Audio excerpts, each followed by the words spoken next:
Okay, nkwaniriza nnyo weebalire ddala gy'osiza okubanga ate otulaba mwenna abatufollowinga ku social media platforms zaffe ez'enjawulo. Mwebale kulaba the number one TV station gy'osobola okubeerako ng'eri reliable Zeekali Esuubula aka Big Bro Jamal ow'e Nakaseke. Mwebale nnyo, mwebalire ddala.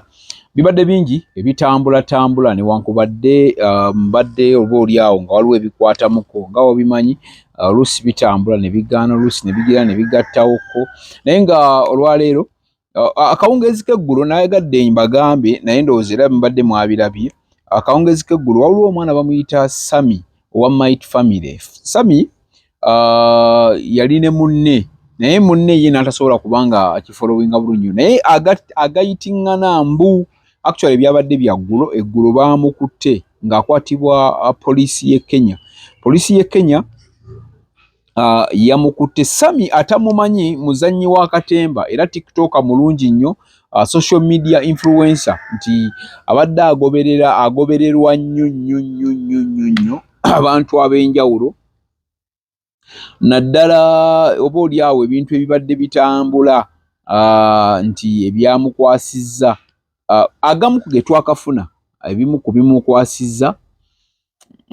Omuvubuka ono abadde actually saabadde muwagizi wa Bobi Wine. Mu kubeera nga muwagizi wa Bobi Wine tujjukira bulungi nnyo ng'oggyeko ekyo ndi muwagizi. Omuvubuka ono yalwalako, bw'alwala n'agenda ekkata eyo ne bamuwa ekitanda. Obulwadde bwali bw'amaanyi kuba bwatwalamu essente. Bebe kulu n'avaayo. Bebe bwe yavaayo n'asasula ssente eza Samy n'abanga ayogera awo ebintu tebyagenda nnyo wala n'akomawo naye kibadde tekimugaana kubeera ku struggle era nga message information ye ku social media ng'agissaako nga tekimatalinga oba aliwa n'asigala nga ali mu struggle okusinziira ku biba bitambula.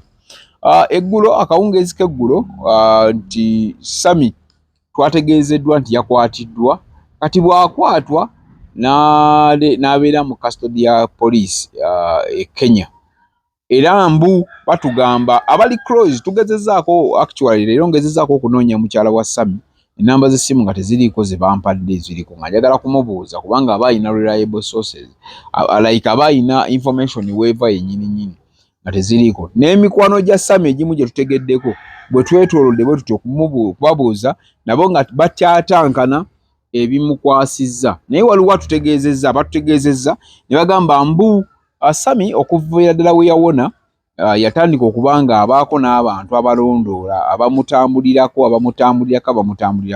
situmanyi era tetunaba kukitegeera bulungi oba newankubadde byogerwa wabula tetumanyi oba nga it's just allegations nga bagamba nti bya bufuzi oba olw'okuba abadde akuba nnyo sayidi ya NRM. Omanyi Samy abaddemu ne kino ekintu nti muntu alaba ekintu n'akirengera n'akiraba nga bwe kiri gwe n'akikutunuzaamu kati gwe ne weewa ansa oba n'olaba nga kyekyo kyabadde akola oba nedda. Samy we yalwala abasajja baamusondera ssente naye bebe kulu yavaayo n'abaako ne kabiru ka kiriyalinga ak'eddwaliro. Aboogera ne boogera baayogera bingi nnyo ne wabaawo n'agamba nti amuperereza amutwale mu NRM naye bebe teyakigenda nnyo wala yali we yabaako ne bayogerako awo abantu bibbalibbali yali ali mu kuyamba muntu muvubuka. Nnaku nga ziizo wetu premierinze the People's President movie wali e Kavuli Makerere. Samy enkeera yazzeemu nadda mu movie eyo era ng'alinga agyogerera so kati wazzeewo okugereesa nga bagamba mbu ebimu ku byakwasizza Samy ye vidiyo eyo gye yakoze bagamba vidiyo eyo gye yakoze kubanga yakoze yali ebiseera ebisinga ye abaddengawo ng'ali ku sayidi ya Kyagulanyi tabeerangako ku sayidi ya mwami Museven. Sayidi ya Bobi Wine gy'abaddeko nga gyayogera naye bugenzo okukya olwaleero we bukeeredde nga batugamba mbu Samy alina okutransferingibwa ave Nairobi ajje e Uganda atwalibwe mu kooti awozesebwe. Era mbu bigeresebwa bagamba mbu ebiyitaayita n'ebiri ku social media nti ebimu ku byamukwasiza ye video gye yakoze eyo yabadde erabisa nnyo omukulembeze w'eggwanga Mwami Museven. Era video eyo gye yakoze nga erimu ebintu ebirebula. Kale naffe tuwulira biwulire mbu mutukwate bulungi, naffe nga aba Big Brother Uganda tubiwulira, wabula twagadde tuwe ekifaananyi eri eggwanga ne bannayuganda n'abalala oba oli awo abali ebweru okumanya kiki ekigenda mu maaso wakati w'ono n'omwana munnakatemba ekisooka. Ekyokubiri munnabyabufuzi, kubanga singa teyali munnabyabufuzi yandibadde tekimukakatawo okubeera ku nkyukakyuka. Era ye muntu ayogera enkyukakyuka ku makya n'olweggulo ne mutuntu abadde nga agyogera ekyo kyo temwewayiza. Naye waliwo abagambye mbu era still bibadde bikyavayo mbu kabadi aka Samy nedda. Twagala okkiryalinga kino ekintu kubanga we tulabye twogeddeko ne sources ez'enjawulo. Samy musibe ate si kabadi. Si kabadi kubanga tosobola kukola bubadi mu mbeera ya komera ate nga ekkomera mu nsi etaliiyo. Ensi kwegamba nga siiyo, that's bad.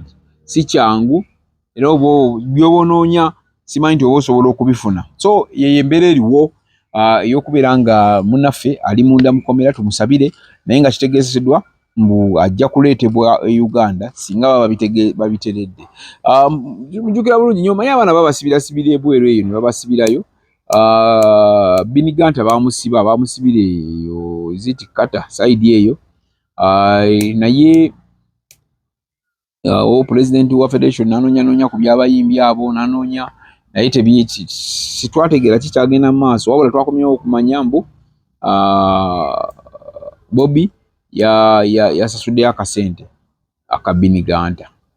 So kale ye embeera eriwo side ya Samy the Might family munnakatemba ate nga munnankyukakyuka eyakwatiddwa mu kibuga ekya Nairobi n'asibwa.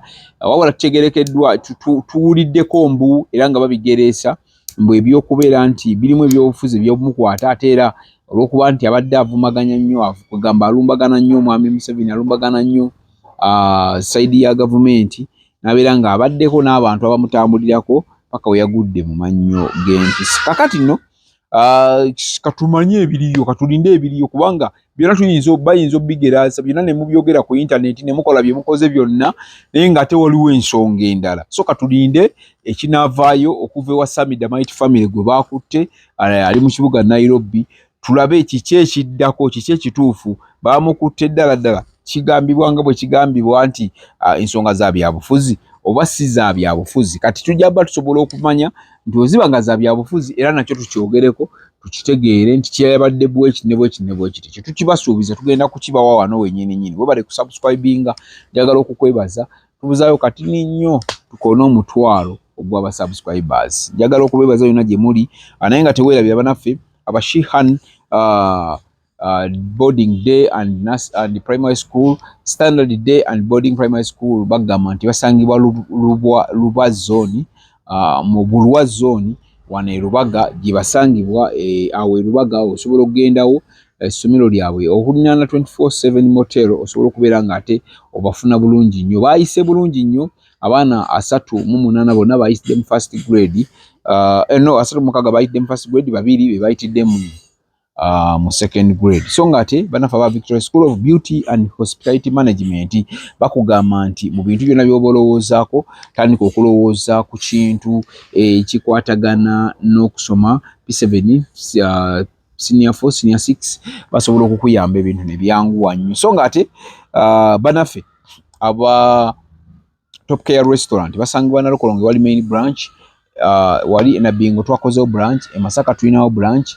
Bakola outside catering bebafumba emmere yaabwe ya raisi ate nga mpomu nnyo mpitirivu. Banafa ba Ham Connect Uganda Limited basanga wa Bakuli ku FB Tower Building batwala abantu bweru gwe muwala ngo oyagala genda Bulaaya toyina passport nawe bwe toyina national ID bakuyambako n'ofuna ebintu bino mu budde ebikutambulira bulungi nnyo ate ne bakufunira visa e Europe yonna bakutwala Saudi Arabia, Oman, Turkey, Canada, Qatar buli wamu basobola okubeera nga bakutambuza. Ham Connect Uganda Limited esente zaabwe za kuteesaako buteesa nobagamba ze nnyina bw'eseera ne bagamba kale genda tujja kwongererako bonootuuka eri tujja kuba tusobola okuba nga ozituwa. Ate bannaffe abanina guest house basangibwa wali e Namuŋŋoona okulinaana Toto e Namuŋŋoona bali opposite Toto Namuŋŋoona awo nga ku galaji ya Benz bukirya bwoti akapande obokalaba akanene kaliko nina guest house. Bw'oba oli e Bulaaya oli wabweru wa Kampala jangu ogende owumulirewo osobola okubeera nga ate ebintu bitambulira ddala bulungi nnyo. Nkwebaza yonna gy'oli naye tusabire muganda waffe Samy owa Might Family asobole okubeera ng'ava mu kkomera. Byandibadde byanguwa singa abaasibiddwawo naye munnange ekkomera bw'abaana ddala ng'ate liye Bulaaya ebyo birala biba bikyukamu biba tebitegeerekekako ddala. Akuume atakuumira mpeera. Nze Big Bro Jamal Wenakaseke subscribe nga like nga sharing bompaka like yako kaba kanyuma nnyo tugira bulabi notutekawo like. Nkwagala nnyo Ssaabasajja Kabaka wa Buganda wangaala. Gwe omuzadde eyitaze essomero erigenda okubangulira omwana wo nga muyiiya mukozi ate ayite ne first grade katukwanjulire Shehan Standard Day and Boarding Primary School abagenda okuteeka ebyensoma by'omwana wo ku mutendera ogusingira ddala. Empisa, eddiini, ebyemizannyo n'obuyiiya bwonna tubikulembereza ddala ng'ate ebyokulya n'ebyensula bya mulembe ddala. Tulina n'entambula eri abayizi abaviira ewala. Gwe ate omuzadde eyandiyagadde omwana wo okuyita ne first grade totunula obulala wonna okwewandiisa kugendera ddala maaso okuva ku nursery paka ku kibiina ekyomusanvu. Day ne boarding ng'ate n'ebisale birungi ate bisobokera ddala. Jjukira nti requirements zonna omwana wo azisanga ku ssomero. Tusangibwa Lubaga mu Bulwa Zone okuliraana 24/7 motel. Gwe ayagala okumanya ebisingawo tukubire ku nooti 773 73 359 ne noti 757 noti 6 26 96. Shehan Standard Primary School. We invest in education. Oyagala okuteekerateekera omukolo ogw'obuvunaanyizibwa ngenda mu bannaffe aba Top Care Restaurant abasangibwa e Nalukolongo ku kizimbe ky'Amakanga wano ku Masaka Road nga balina abafumbi abatendeka obulungi ate nga bateekateeka emikolo egya buli kika. Bannaffe aba Top Care Restaurant bakola ne outside catering saako ne delivery. Emmere ekutuukako awo wennyini w'oli. Kola order yo kati opiyo kuba ku nnamba y'essimu eno bakubire ku noti 7 noti 1 25 25 oba noti 772 34 43 Bannaffe aba Top Care Restaurant bakola omukolo gwo n'otaguddamu. Onoonya ekifo eky'okuwummuliramu nga kirina spa ey'omulembe omuli sauna, massage ne steam bath. Ffe aba Nina Guest House tulina luumu eziri self-contained nga nnungi nnyo. Kosta ne restaurant erimu emmere empoomu eya buli kika. Gwe anyumirwa omupiira ne pool table jangu buli kimu weekiri. Parking ey'obwereere, security ennungi nga ne privacy y'abaclient baffe yankizo nnyo gye tuli. Tusangibwa ku Hoima Road e Namuŋŋoona nga waakava ku Toto okumpi ne Gombe SS. Tukubireko kati ku noti 759 16 42 15 oba noti 761 89 noti 1 noti 4. Nina Guest House, a home away from home. Tekyabadaza ku Masaka Road, Chiwawo ku Mityana Road, Busunjo, Baka, Mende ku Hoima Road, Bombo Road, Gayaza Busiika, Gayaza Kayunga n'okwetulula Mukono yonna saako mu bitundu bya Uganda eby'enjawulo. Basoloza amayumba g'abapangisa era nga bazimba n'okuwa pulaani z'amayumba. Ssenkyale be bokka abakulaakulanya omuntu wa wansi n'okumuzzaamu essuubi.